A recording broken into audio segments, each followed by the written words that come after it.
იმერვიზიის ეთერში თქვენ მთავარი თემის სპეციალურ გამოშვებას უყურებთ. მე ინგა ჯაჯანიძე ვარ საღამო მშვიდობისა.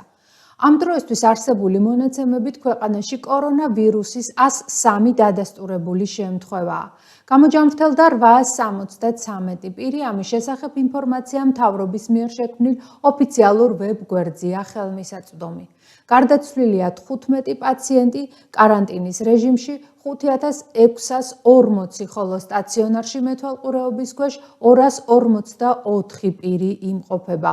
უცხოეთიდან სამკურნალოდ საქართველოში გადმოყვანილია საქართველოს 31 მოქალაქე.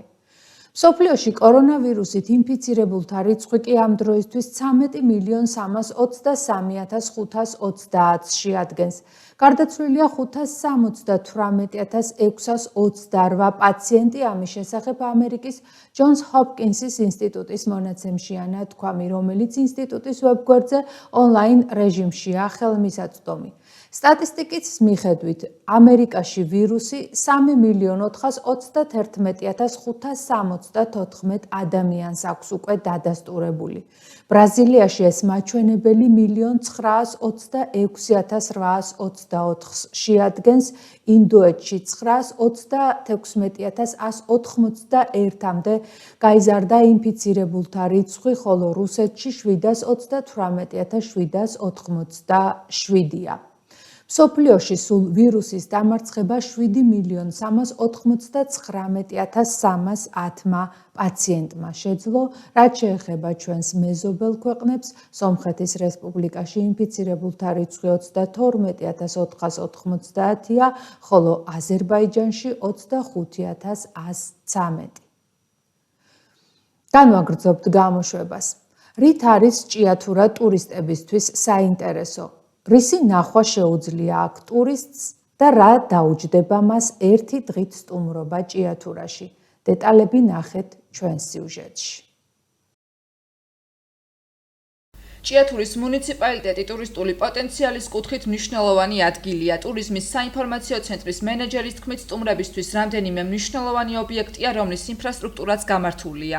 ჭიათურაში ტურისტულად აქტიური და ყველაზე დატვირთული ადგილი არის კაცხის სვეტი. პირველ რიგში გაკეთდა ტურიზმის საინფორმაციო ცენტრი, რომელიც თანამედროვე სტანდარტებით არის მოწყობილი და ამის შემდეგ 2017 წლიდან დაიწყო კაცხის მიმდებარე ტერიტორიის რეაბილიტაცია. კერძოდ ეს მოიცავს მამათა საცხოვრებლების რეკონსტრუქციას, ტურისტული ინფრასტრუქტურის განვითარებას, კეთილმოწყობას. ეკლესია-მონასტრებია მოწესრიგებული, გზებია გაყვანილი ეკლესია-მონასტრებამდე. მუზეუმები, თითქმის ყველა მუზეუმი არის გამართული, ინფრასტრუქტურა მოწესრიგებული და შესაბამისად ვიზიტორისთვის მისაღებ მდგომარეობაში.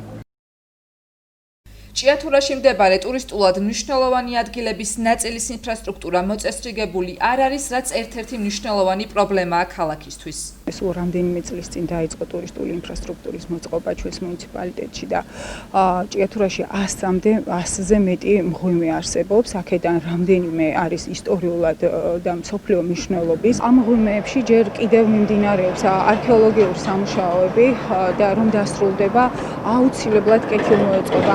ამ მომენტისთვის ვიზიტორებისთვის არანაირად გამართული არ არის.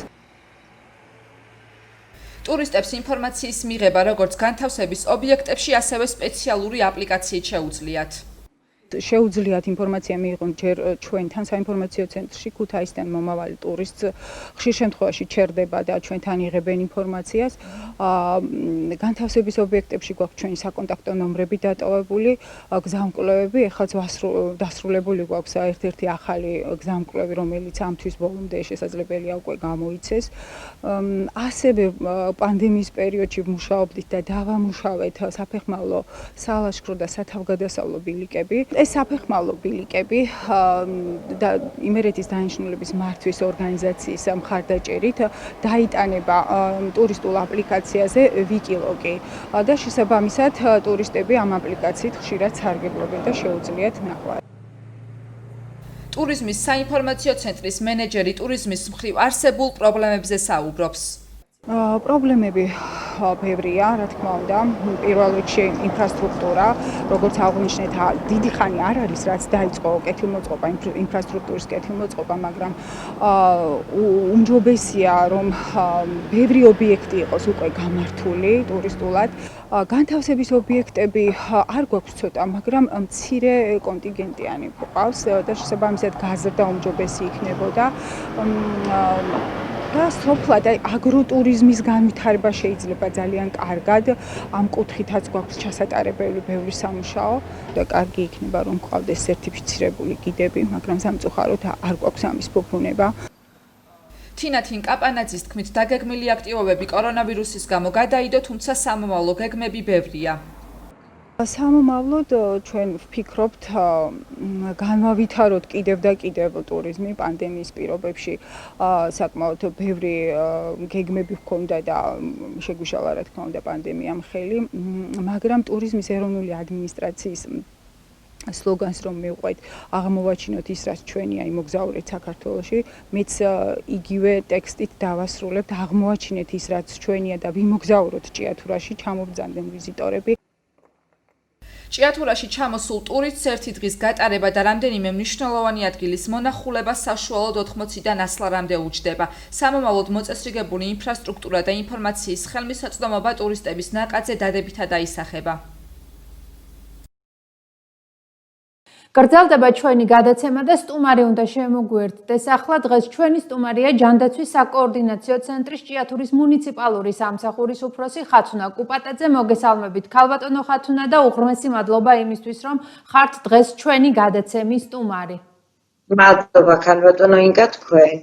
ცოტა შორიდან მინდა დავიწყო დიალოგი თქვენთან. თებერვლიდან დღემდე მას შემდეგ, რაც საქართველოში კორონავირუსის პირველი შემთხვევა გამოვლინდა, რა გამოწვევების წინაშე დადექით და როგორ გაართვით თავი ამ გამოწვევებს ამ დრომდე? მოგესალმებით. პირველ რიგში მადლობა მინდა გადაგიხადოთ პრესის წარმომადგენლებს. თქვენი გვერდში დგომისათვის და თანადგომისათვის, ჩვენ ამას ყოველთვის ცნობდით და გაგრძელდება ასეთ არწმუნებული ვარ, რომ ძალიან ყოველთვის დაინტერესებული ყავით იმ პრობლემებით, რაც ხდება ამ სიტუაციასთან დაკავშირებით. მადლობა მინდა გადაუხადო ზოგადად მოსახლეობას იმისთვის, რაც ამ 4 თვის განმავლობაში მათ გააკეთეს, ეს იყო საგანგებო სიტუაციის პერიოდი თუ მისი შემდგომი პერიოდი.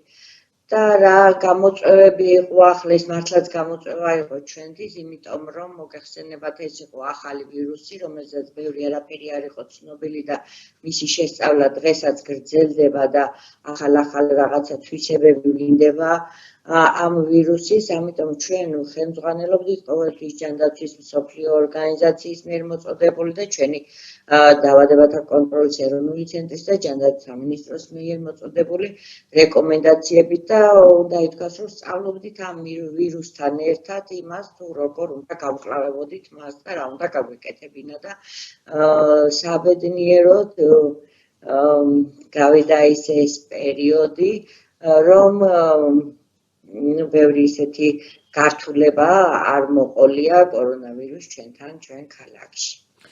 ამ ეტაპზე როგორი ვითარებაა სტატისტიკის თვალსაზრისით ჭიათურის მუნიციპალიტეტს გულისხმობ თვითიზოლაციაში ან კარანტინში თუ არის ვინმე, კორონავირუსით ინფიცირებული რომ არ არის, ეს ინფორმაცია გვაქვს. ჭიათურაში არავინ არ აქვს თვითიზოლაციაში, არც კარანტინში არავინ არ არის, მაგრამ გრძელდება სხვა ღონისძიებები, რომელზედაც მოგახსენებთ. აი, სწორედ ამ ღონისძიებებზე მინდა გკითხოთ, სამიზნე ჯგუფებს რაც შეეხება, რა პერიოდულობით ხდება ტესტირება და კიდევ ერთხელ რომ ვთქვათ, ვინ არიან ეს სამიზნე ჯგუფები და თუ თქვენ სხვა ღონისძიებებს გულისხმობდით, გისმენთ ყურადღებით. გაფართოვდა ეს სამიზნე ჯგუფები, თქვენ ძალიან კარგად მოგეხსენება და იცით მთავრობის განკარგულებით სამიზნე ჯგუფები, რომლებიცაც უტარდებათ კვლევა PCR მეთოდით, ეს არის პოლიმერაზული ჯაჭვური რეაქცია, რომელსაც ოქროს სტანდარტს უწოდებთ. თავდაპირველად იცით, რომ ეს უტარდებოდა სამედიცინო პერსონალს, კარანტინში მყოფ, იზოლაციაში მყოფ ადამიანებს, უტარდებოდათ პაციენტებს და შემდეგ ახლა უკვე გაფართოვდა და სულ უფრო და უფრო ფართო მასები მოიცვა და ეს თანდათან გაგრძელდება კიდევ, ამით არ დამთავრდება. ესენი არიან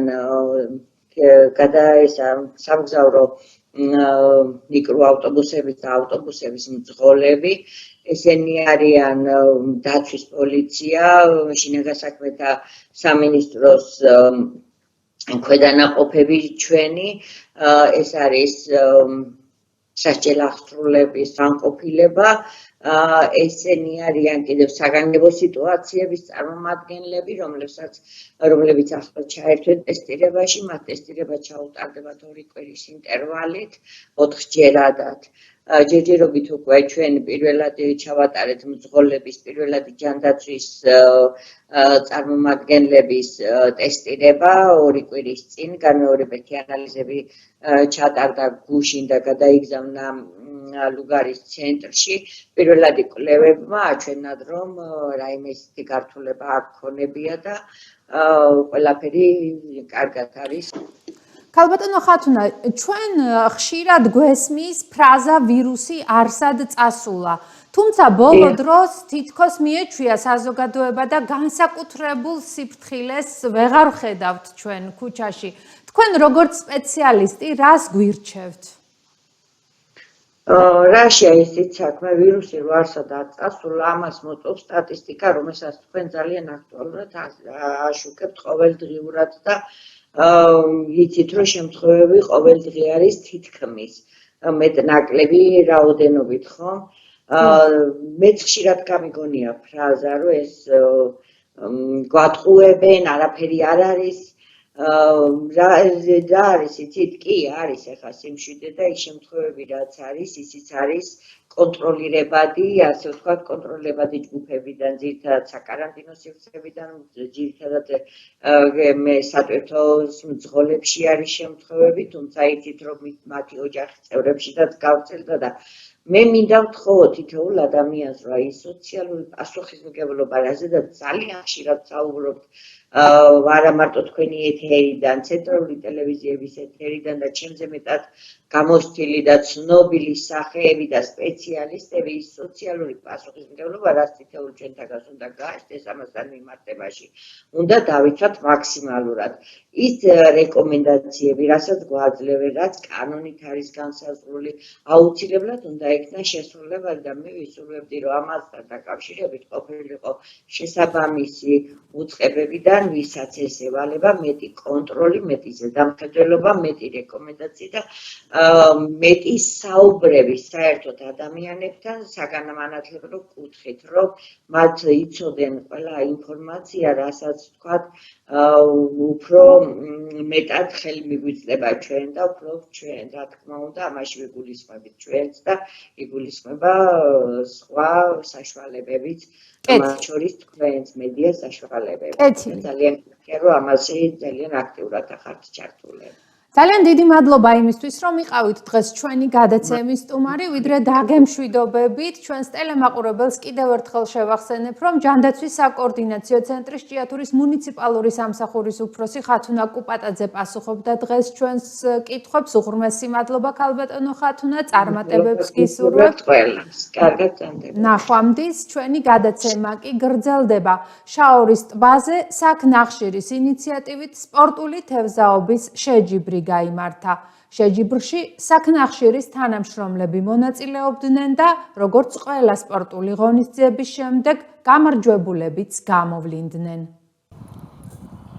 12 ივლისს საქნახშირის ინიციატივით შაორის ტბაზე სპორტული თევზაობის შეჯიბრი გაიმართა.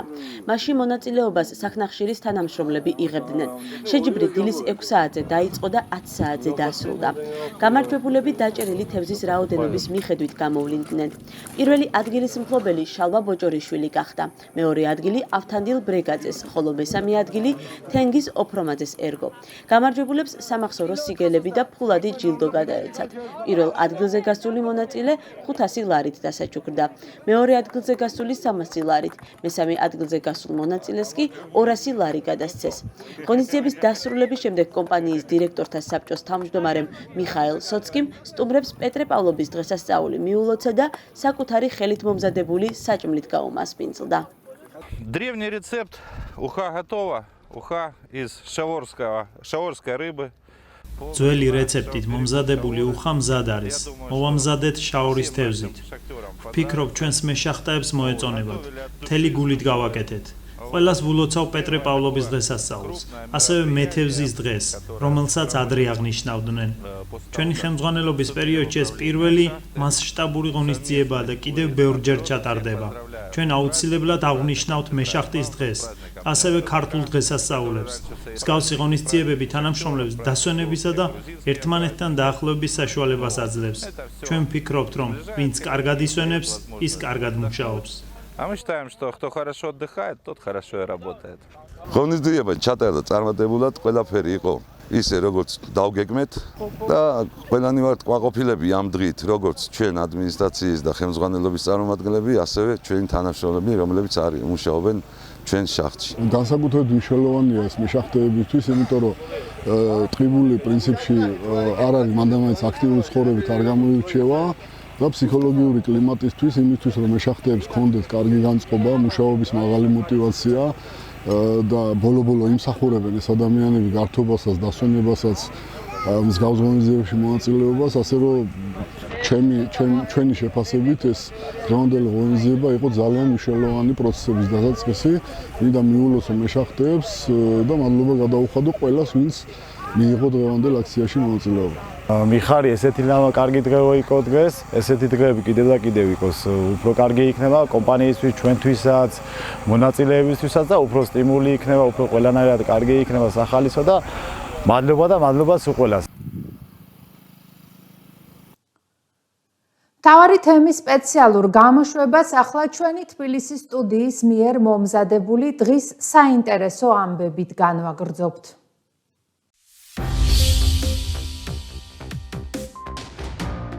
კორონავირუსის პანდემიის გამო დაზარალებული მოქალაქეების დახმარების მიზნით მარტში საქართველოს მთავრობამ სესხების სამთვიანი საშეღავათო პერიოდი შეიმუშავა, რაც საბანკო სესხების მქონე მოქალაქეებს აღნიშნულ ვადაში დავალიანების დაფარვისაგან ათავისუფლებდა. 21 მაის საკოორდინაციო საბჭომ აღნიშნული გადაწყვეტილება კიდევ 3 თვით გაახანგრძლივა.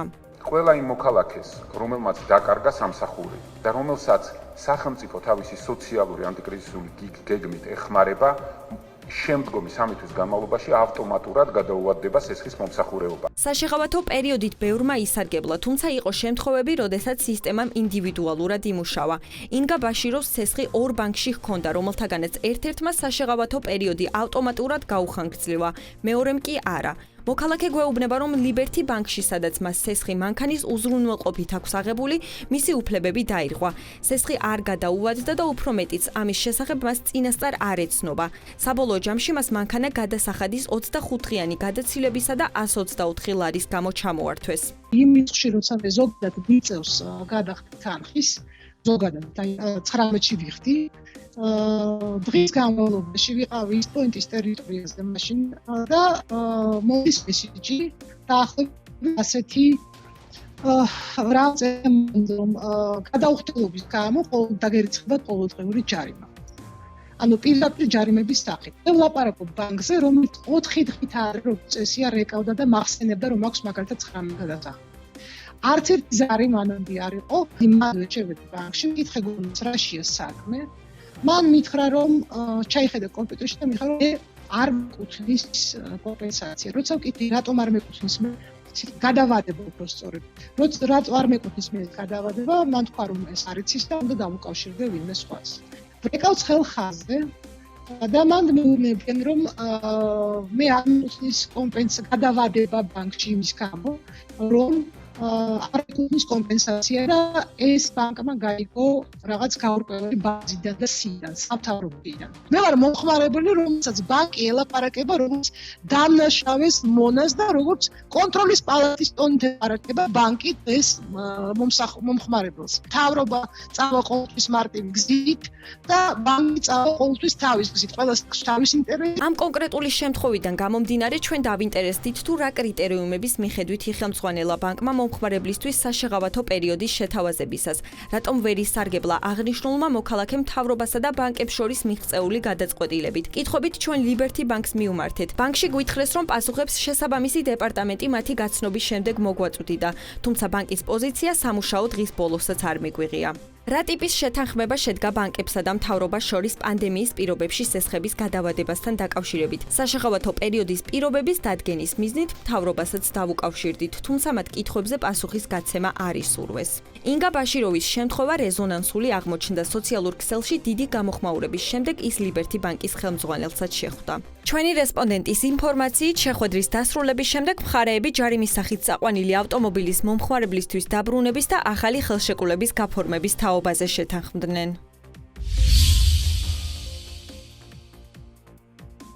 ნუ მოკლავთ ტურიზმს, მუშაობა გვინდა.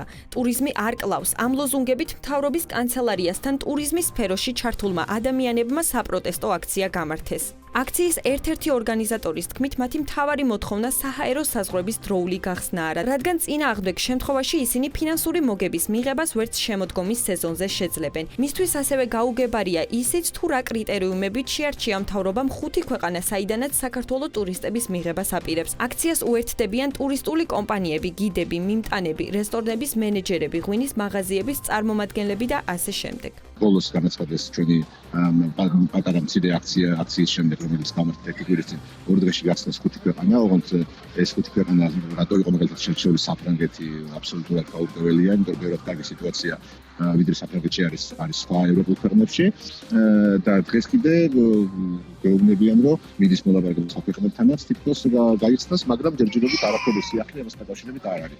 და ეს ყველაფერი თუ არ აღდგა საერთაშორისო ტრენდები და თუ არ გამოცხადდა იმ ქვეყნების სია, რომელსაც ეკრებათ, რომლის მოქალაქეებს ეკრებათ ჩამოსვლის საშუალება საქართველოში, უკვე იმ ბოლო იმედსაც დავკარგავთ, რომელიც გვაჩნია ჩვენ სექტემბერი-ოქტომბრის სახით, იმიტომ დღეს ბარსელონადან საქართველოში სპეცრეისით საქართველოს 170 მოქალაქე დაბრუნდება. რეის ავიაკომპანია MyWay Airlines-ი შეასრულებს. ქვეყანაში დაბრუნებულ საქართველოს მოქალაქეებს ტურისტებისგან განსხვავებით 14-დღიანი სავალდებულო კარანტინის გავლა მოუწევთ. საქართველოს ეკონომიკის სამინისტროს მიერ გამოქვეყნებული განრიგით ივლისში კიდევ 3 სპეციალური რეისი შესრულდება. მოქალაქეები 17 ივლისს რომიდან, 22 ივლისს პარიზიდან, 28 ივლისს კი ათენიდან დაბრუნდებიან. თავდაპირველად სამშობლოში საქართველოს მოქალაქეების დასაბრუნებლად რეისებს მხოლოდ აირზენა ასრულებდა. მიმდინარე თვეში დაგეგმილ რეისებს კი 2 ავიაკომპანია ვიზიარი და MyWay Airlines-ი შეასრულებს. ბილეთის ფასი მთავრობის განკარგულებით 200 ევროს არ უნდა აღემატებოდეს. თუ არ დავიცავთ რეკომენდაციებს, აუცილებლად გვექნება მეორე ტალღა, რომელიც იქნება გაცილებით უფრო მძიმე ვიდრე არის. ამის შესახებ ჯანდაცვის მინისტრმა განაცხადა და მოქალაქეებს ეპიდემიოლოგების მიერ შემუშავებული რეკომენდაციის დაცვისაკენ მოუწოდა. ყველა რეკომენდაცია, რომელიც შრომის და ინსპექციის მხრიდან გაცემული იქნა COVID პანდემიის რეალობაში, არის გადაუდებლად აუცილებელი, რომ მოხდეს ამის აღსრულება. სხვა შემთხვევაში, რა თქმა უნდა, უკვე კითხვას ბადებს ის მოლოდინები და ის როდესაც ჩვენ ვსაუბრობთ თუ როგორი არის პანდემიის მეორე ტალღის მოლოდინი ჩვენი მხრიდან, იმ შემთხვევაში თუ ჩვენ არ დავიცავთ ყველა იმ რეკომენდაციას, რომელსაც როგორც ექიმები და ეპიდემიოლოგები გასცემენ, ასევე მნიშვნელოვანია ყველა ის რეკომენდაცია, რომელსაც გასცემს შრომითი ინსპექცია, ჩვენ გვექნება ნამდვილად მეორე ტალღა, რომელიც იქნება გაცილებით უფრო მძიმე ვიდრე არის. პანდემიის პირობებში ჩინეთის ეკონომიკა პირველად გაიზარდა. მეორე კვარტლის მონაცემებით ზრდამ 2.5% შეადგინა. ინფორმაციას როიტერი ავრცელებს. როგორც გამოცემა წერს, ჩინეთის მთავრობამ ეკონომიკური მდგომარეობის გასაუმჯობესებლად რიგი ზომები უკვე მიიღო, მაგალითად როგორიცაა გადასახადების შემსუბუქება და დაკრედიტების განაკვეთების შემცირება. Apple დისტანციურად მომუშავე თანამშრომლებს COVID-19-ის დასადგენ ტესტებს სახლში გაუგზავნის, ინფორმაცია CNN-ი ავრცელებს. Როგორც გამოცემა წერს, ამ ეტაპზე Apple-ის 271 მაღაზიიდან მხოლოდ 91 ოპერირებს, სადაც მკაცრად იცავენ სოციალური დისტანცირების ნორმებს და ყველა მომხმარებელს, რომელიც მაღაზიაში შედის, ტემპერატურას უზომავენ. თანამშრომლების კორონავირუსზე ტესტირებას უზრუნველყოფენ Amazon-შიც. ასეთი იყო მთავარი თემის სპეციალური გამოშვება იმერვიზიის ეთერში დღეს 15 ივლისს. მე გემშვიდობებით მომავალ შეხვედრამდე საუკეთესო სურვილებს.